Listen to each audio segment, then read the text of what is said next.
தமிழ்நாட்டிலிருந்த ஒரு அமைதியான கிராமம். அந்த கிராமத்தின் எல்லையில் அழகாக அலங்கரிக்கப்பட்ட ஒரு ஐயனார் ஸ்தலம் இருந்தது.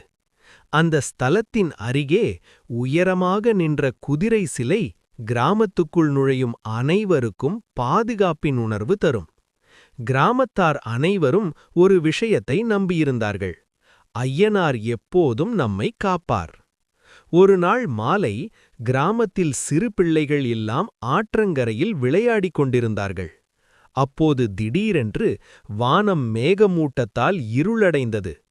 காற்று பலமாக வீசத் தொடங்கியது.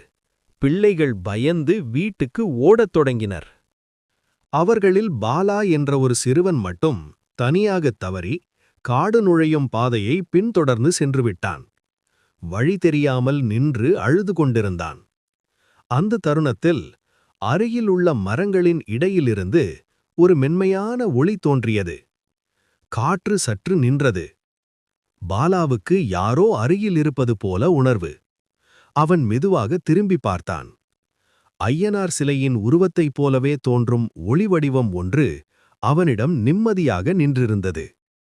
ஆனால் அது ஒரு குரலும் இல்லாத, பயமில்லாத, பாதுகாப்பை தரும் ஒளி மட்டுமே. அந்த ஒளி பாலாவுக்கு வழிகாட்டும் போல முன் சென்றது. பாலாவும் அதை பின்தொடர்ந்தான். சில நிமிடங்களில் அவன் கிராமத்தின் எல்லையிலுள்ள ஐயனார் கோவிலின் பக்கத்தில் வந்து சேர்ந்தான். அந்த ஒளி மெதுவாக கலைந்து மறைந்தது. அன்றைய இரவில் கிராம மூத்தவர்கள் எல்லோரும் ஒரு கருத்தை சொன்னார்கள்: ஐயனார் நம்ம பிள்ளைய காப்பாத்திருக்கார். பாலாவும் அதை மனதில் வைத்துக்கொண்டான். எப்போதாவது பயம் வந்தாலோ சந்தேகம் வந்தாலோ அவன் ஐயனார் கோவிலை பார்த்து நிம்மதியடைவான். அது முதல் பாலாவுக்கும் கிராமத்தாருக்கும் ஒரு நம்பிக்கை உறுதியாகிப் போறது: நம்ம நம்பிக்கை, நம்ம துணிவு, ஐயனார் எப்போதும் நம்முடன் இருப்பார்.